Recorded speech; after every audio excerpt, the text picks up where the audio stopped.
La psicología del deporte estudia científicamente la conducta en el contexto deportivo y su objetivo es mejorar el rendimiento y generar mayores niveles de bienestar o satisfacción. Para conseguirlo, entre las herramientas que esta brinda se encuentra el entrenamiento en habilidades psicológicas. Si bien todas estas habilidades se relacionan entre sí, por razones pedagógicas, en esta playlist se irán enseñando de la siguiente manera: control del autodiálogo, control de la activación, autoconfianza, rutinas pre-ejecución, rutinas de refocalización, establecimiento de metas y visualización. Comencemos por definirlas. Las habilidades psicológicas son recursos con los que cuenta un deportista para poder ejercer control ante determinadas situaciones sobre sus propios pensamientos, emociones y conductas. Ahora bien, ¿por qué es importante poder controlarlos? Justamente porque actúan literalmente todo el tiempo en conjunto, relacionándose e influyéndose recíprocamente, ya que, mientras estemos vivos, no podemos parar de pensar, sentir emociones y tener comportamientos. De allí que tener creencias negativas o positivas puede alterar, en sus respectivas direcciones, la calidad de vida o desempeño en diversas áreas, como lo puede ser la práctica deportiva. Pero primero vamos con un ejemplo general, extradeportivo, para que se entienda. Si una persona piensa que es un fracaso, a nivel emocional sentirá tristeza y a nivel conductual tenderá a aislarse de los demás, quedándose siempre en su casa sin tener la iniciativa para comenzar alguna actividad, ya que justamente cree que si empieza alguna le irá mal.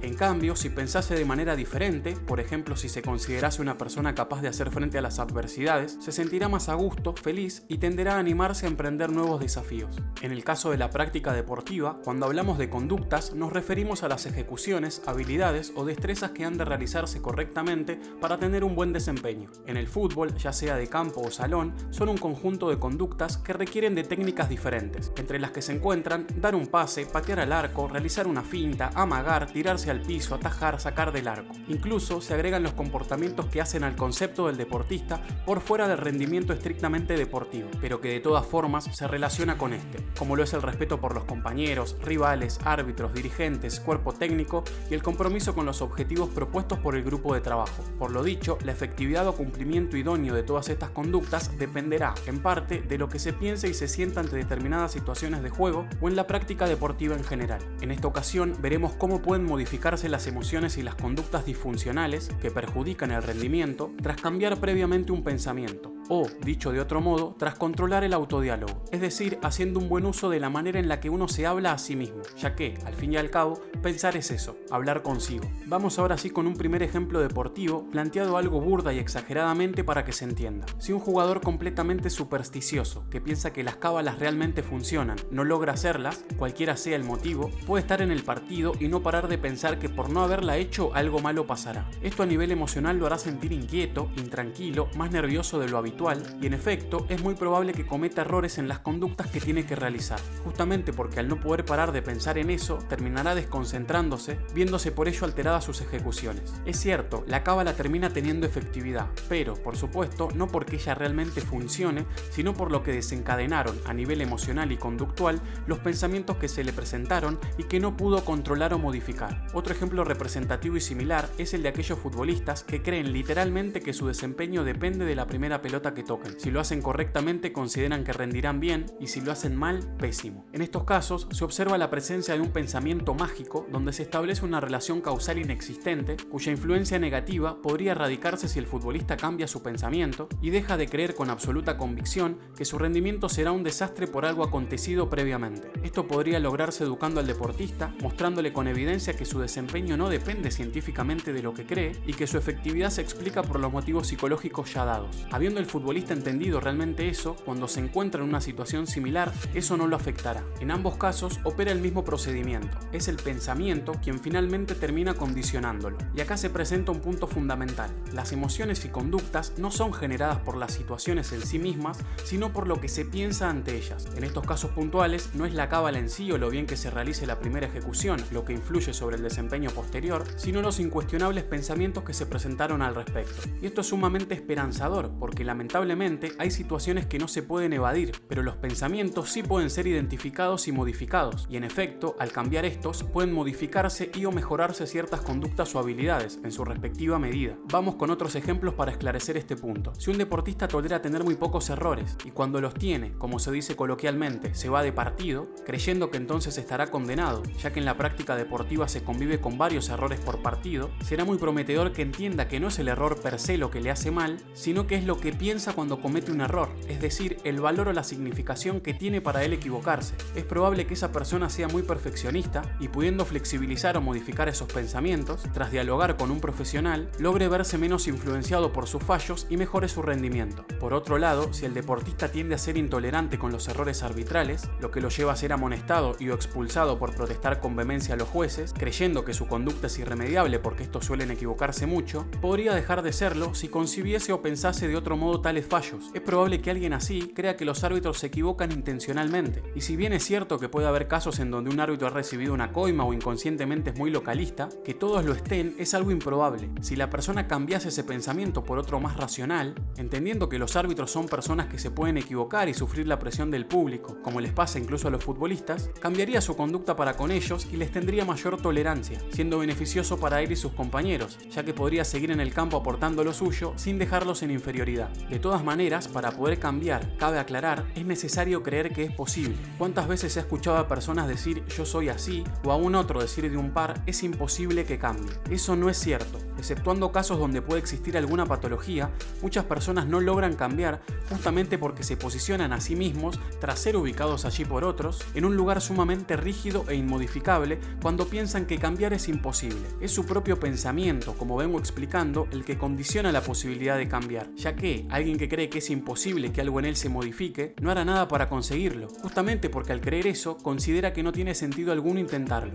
Alto mensaje tiraste, perrito malvado. Entre los pensamientos se contemplan aquellos que puede tener la persona sobre su práctica deportiva en general, ya sea en un entrenamiento, en un partido, en el calentamiento, en el banco de suplentes, en la cancha o hasta en la soledad de su casa tras analizar su rendimiento, luego de haber sufrido una expulsión, una lesión o al verse cerca del retiro. Pero eso no es todo. Las preocupaciones o problemáticas por fuera del ámbito deportivo también, como lo podría ser la presencia de algún trastorno psíquico, el atravesamiento de un duelo y o el consumo problemático, ya que inciden en mayor o menor medida, según el caso, sobre el rendimiento mismo. Los deportistas de élite, ante todo, son personas, aunque la sociedad muchas veces se olvide de eso y los trate como máquinas que serán valoradas por su capacidad para conseguir buenos resultados y o dinero. Esto último me da el pie para aclarar que todos los pensamientos absurdos e irracionales a los que alguien puede adherir, ya sean los ligados al perfeccionismo absoluto o a la ilógica superstición, guardan relación con la sociedad, ya que no son más que la interiorización de aquellas creencias que circulan masivamente en un mundo globalizado, atravesado por un alto grado de desconocimiento y regido por lógicas consumistas con las que uno ha sido educado e influenciado. También es necesario esclarecer, por las dudas, que no se pretende que un futbolista deje sus creencias cabuleras o religiosas de lado, porque no es que por defecto sean malas. Habrá que analizar cómo el deportista las entiende y luego ver cómo influyen en él. De hecho, una cábala bien entendida puede contribuir al folclore del fútbol, promoviendo las risas y el buen ambiente en un grupo. Tiene buenos números Gastón Edul. 5 hizo de pelota parada. Y de igual modo, es sumamente útil que un futbolista religioso rece ante situaciones de partido si eso lo ayuda a motivarse y ganar confianza. No se trata de cambiar sistemas de creencias completos, sino de flexibilizar, relativizar o cambiar algunos pensamientos disfuncionales. Ahora bien, ¿cómo alguien podría dejar de pensar en algo que lo está perjudicando? Lo primero que hay que hacer para cambiar un pensamiento es, lógicamente, identificarlo. Luego ver en qué situación se ha presentado y cómo uno se ha visto afectado negativamente por él a nivel emocional y conductual. En otras palabras, los deportistas tienen que poder identificar la influencia de sus pensamientos sobre su estado de ánimo general y sobre las malas decisiones tomadas o ejecuciones malogradas. A partir de eso, el psicólogo puede dialogar con el jugador sobre la aparición de ese pensamiento, evaluar por qué se le presenta, su nivel de incidencia y, sobre todo, ver si es razonable o no. Digo esto último porque, por lo general, con los pensamientos, el problema que se tiene es el siguiente. Que esto quede bien claro.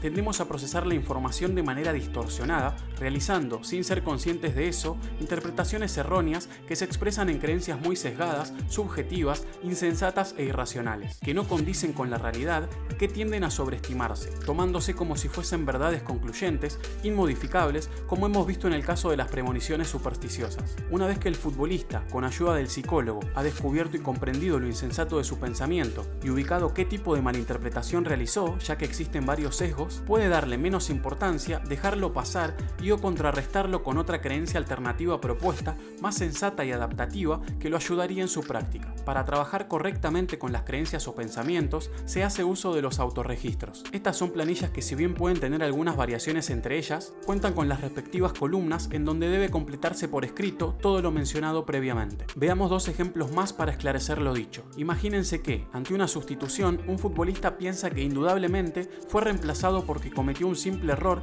y que el DT tiene un problema personal contra él, algo que le parece sumamente injusto y que lo enoja tanto que no le devuelve el saludo al entrenador. En este caso, tras dialogar con el psicólogo, este podría señalarle al deportista que está atribuyéndole al DT algo que él jamás le comunicó expresamente, y que haber sido sustituido en un partido no implica necesariamente que el entrenador lo haya hecho porque el futbolista se equivocó. Tal vez fue por otro motivo, quizás porque lo notó cansado o consideró que la situación de juego no era la ideal para sus características. Ahí habría un pensamiento sesgado o irracional en el futbolista llamado adivinación o lectura de pensamiento, que es aquel en donde una persona cree que sabe lo que el otro piensa, en este caso los motivos de su cambio, como así también otro llamado personalización, que se presenta cuando un sujeto cree que tienen algo contra él. Tal vez lo que pensó el jugador sea cierto, ojo, pero es una hipótesis. En la medida en que el entrenador no le comunique explícitamente sus motivos, el deportista no sabe a ciencia cierta si lo que piensa es verdad. Sin embargo, tomarlo como tal lo perjudica notablemente, ya que genera malestar en el jugador y probablemente en el equipo, cuerpo técnico y dirigentes, siendo contraproducente para su desempeño a lo largo de la temporada, ya que, dependiendo de la tolerancia de sus superiores, eso podría costarle cualquier posibilidad futura de jugar y o hasta ser castigado con una multa económica. ¡A mí me sobra plata! Quizás el entrenador lo cambió porque lo notó cansado y su error no lo tuvo en cuenta. En ese caso, bastará con aclarar la situación valiéndose de la comunicación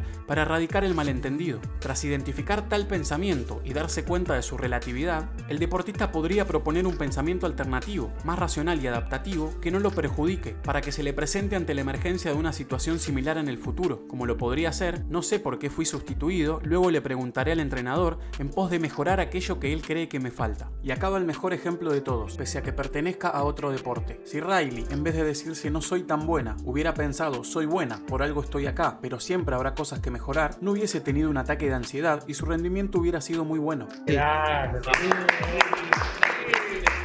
Pero vamos a complejizar la situación con un caso diferente. Imagínense que un futbolista puede patear el penal que define un campeonato y cuando va camino a hacerlo tiene el siguiente hilo de pensamiento: no puedo errar, si fallo seré un fracaso, creo que voy a errar, mira cómo me chiflan, estoy muy nervioso, la voy a tirar afuera. En consecuencia, sentirá mayores niveles de estrés, miedo y ansiedad, y cuando eso sucede, los músculos se tensan tanto que es muy probable que la mecánica de la ejecución no sea la ideal, y en efecto, la probabilidad de fallar aumenta considerablemente. Ahora bien, quizás el jugador de nuestro ejemplo pensó que iba a errar porque en otras oportunidades le pasó, porque patear penales no es su fortaleza, porque en los entrenamientos practicó y no lo hizo bien, etc. De hecho, quizás tuvo tanta mala suerte que le tocó patear pese a que se anotó como última opción. ¡La puta madre! ¡No! ¡No! ¡No! O tal vez, contrariamente, este futbolista era un especialista en la materia que nunca falló o que falló muy pocas veces e intuitivamente tuvo una corazonada y pensó que esa ocasión sería su primera vez o una nueva ejecución malograda y nunca pudo despegarse de ese pensamiento y de la emoción que desencadenó. En el primer caso, la aparición de semejantes pensamientos tiene más sentido, son objetivos y, pese a poder trabajar psicológicamente,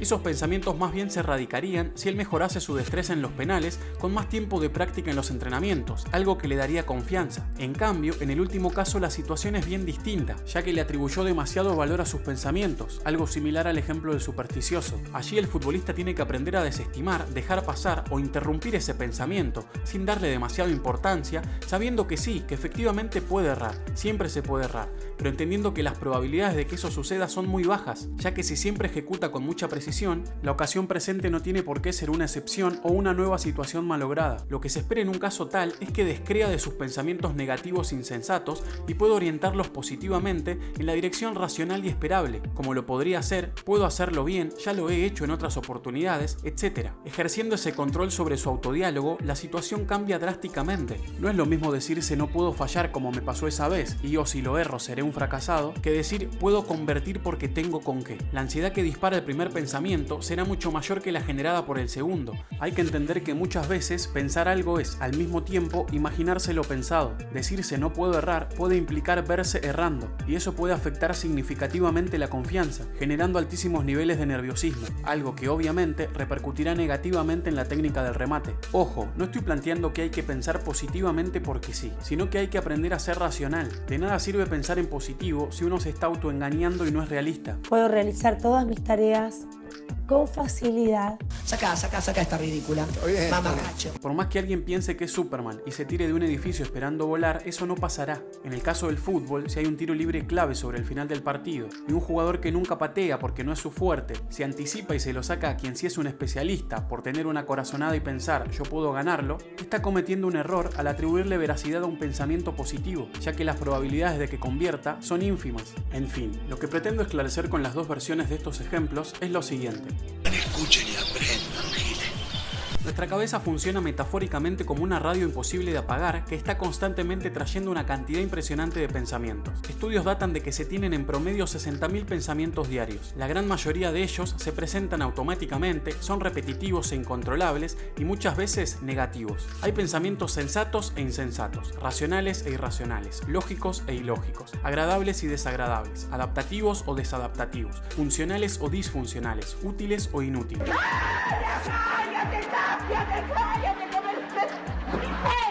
De hecho, lo más probable es que ante situaciones muy estresantes, como el lanzamiento de un penal, a un futbolista se le pasen muchos pensamientos por la cabeza, como la posibilidad de fallar o convertir. No obstante, siempre hay uno que prevalece por sobre el otro y que se presenta con mayor intensidad. Por eso el deportista ha de convertirse en una especie de investigador científico de sus propios pensamientos. Será imposible controlar la aparición de muchos de ellos, pero sí debe aprender a analizar la validez de los mismos en pos de que pueda modificarlos o tratarlos como corresponde para que no lo perjudiquen en su práctica, comprendiendo que uno puede tener pensamientos racionales a los que deberá prestarles atención, como así también otros que son ilógicos o hipotéticos y que ha de restarles importancia o corroborar respectivamente. Como habrán visto, en ningún momento hablo de garantías, sino de probabilidades o márgenes de error. Alguien puede estar muy nervioso a la hora de patear un penal, identificarlo y tal vez decidir hacerlo al centro del arco sin tanta potencia para garantizar que no se le vaya afuera, apelando a que el arquero se lance a un costado. Y en efecto, pese al excesivo estrés, convertir. Incluso alguien puede patear un penal pésimamente y aún así podría ser gol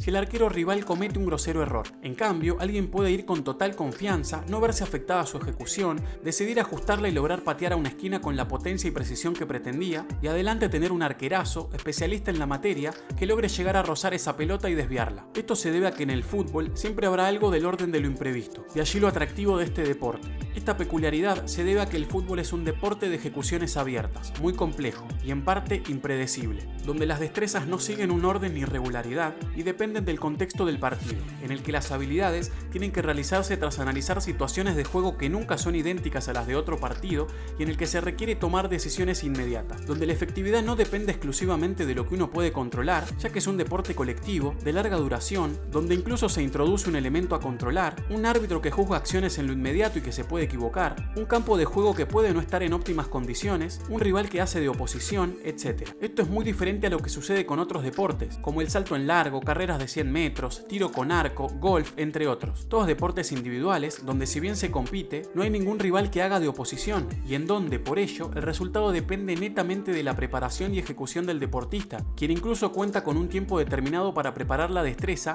que suele seguir siempre una mecánica de ejecución idéntica o muy parecida, tal como sucede en una carrera de 100 metros, donde, sin ánimos de menospreciar, solo ha de correrse en línea recta de manera explosiva durante escasos segundos. De hecho, en algunos deportes que también son considerados abiertos al igual que el fútbol, como lo es el básquet, hay situaciones puntuales de juego que sí dependen exclusivamente del deportista que realiza la ejecución, tal como sucede en el lanzamiento de un tiro libre, ya que allí no hay un deportista que pueda obstaculizar la trayectoria del balón. En el fútbol eso ni siquiera pasa, no hay una ejecución que dependa exclusivamente de un jugador, ya que incluso en los penales hay un arquero rival que intentará hacer lo suyo. Asimismo, también vale aclarar que el rendimiento deportivo no solo depende de lo que hagan los demás, sino también de un montón de variables que se relacionan entre sí y que remiten al cuidado y preparación de uno mismo. Entre ellas se encuentra el estado físico, que en el mejor de los casos ha de contemplar tanto la preparación física con los profes, la nutrición, nutrición y la recuperación con los kinesiólogos, los aspectos tácticos estratégicos, la técnica individual y la preparación mental o psicológica. Incluso Martín de Michelis, en su presentación en River, declaró que en Europa, en lo que refiere a lo físico, se tiene presente la salud bucal de los deportistas, ya que un mal estado dental correlaciona con las lesiones musculares.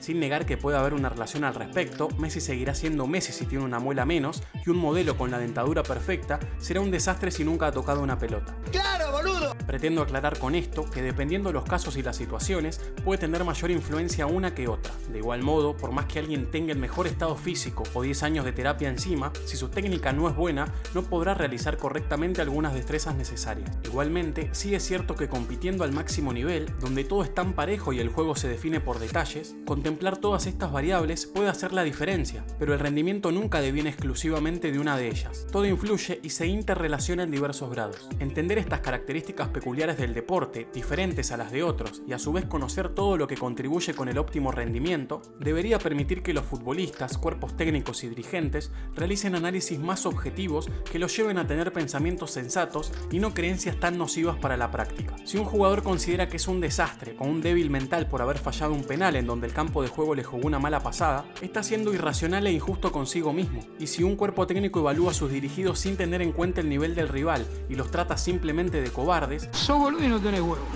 también estaría pasando por alto variables importantes. Pero no es todo tan sencillo a la hora de modificar pensamiento. La percepción obra como la principal oposición y resistencia al cambio. La tendencia a percibir y pensar fenómenos de manera sesgada o irracional no solo se debe a la falta de formación psicológico-científica que impide estar advertido y poder protegerse al respecto, sino que también se debe a que una vez formada una creencia u opinión sobre algo o alguien, se tiende a recordar todo aquello que a uno le dé la razón y a olvidar, desestimar o menospreciar aquello que lo contradiga. Retomemos algunos ejemplos para que se entienda. Si alguien absurdamente está convencido de que su desempeño depende de lo bien o mal que resuelva su primera participación, no solo su rendimiento se verá influenciado luego por ello, como ya expliqué, sino que también ese deportista tenderá a recordar todos aquellos partidos en donde efectivamente su performance dependió de eso, y olvidar las veces en las que no. En el caso del futbolista que comienza un partido creyendo que los árbitros siempre lo perjudican intencionalmente, tenderá a recordar todos los fallos en contra, pero no las veces que se equivocaron perjudicando al rival y se vieron favorecidos. ¡Inventaron el VAR! ¡Inventaron el VAR! Y en caso de que alguien se lo haga notar, es probable que ofrezca resistencia y niegue el contraargumento o lo menosprecie, diciendo, por ejemplo, que de todas formas ellos se vieron más perjudicados. De igual modo, un cuerpo técnico que se formó una opinión sobre las características de un jugador puede no percibir, minimizar y o pasar por alto sus aciertos o mejoras, y recordar solo los errores al respecto que alimentan su creencia. Sí, porque sí, son ortivas, ya nacen así con el corazón ortivo. Por eso, quitarse algunos pensamientos de la cabeza no es tan sencillo, porque los recuerdos que uno tiene le dan la razón. En efecto, los pensamientos, lejos de cuestionarse, terminan afianzándose. Pero, para conseguirlo y luchar contra eso, por fortuna están los psicólogos, quienes están capacitados para evaluar objetivamente y a su vez, describir, explicar, predecir y cambiar conductas, acompañando empáticamente los procesos singulares de cada quien. Yo misma, la más mejor. Eso ha sido todo por hoy, pero no se olviden que el control del autodiálogo, al ser imposible no pensar, también se relaciona de diversas maneras con el resto de las habilidades. Ya veremos de qué modo en los próximos episodios. Particularmente en el que sigue se explicará el control de la activación, donde la regulación recae y comienza en las emociones, y ya no en los pensamientos. Pero hacer un buen uso del autodiálogo, tras decir palabras claves, puede contribuir con ello.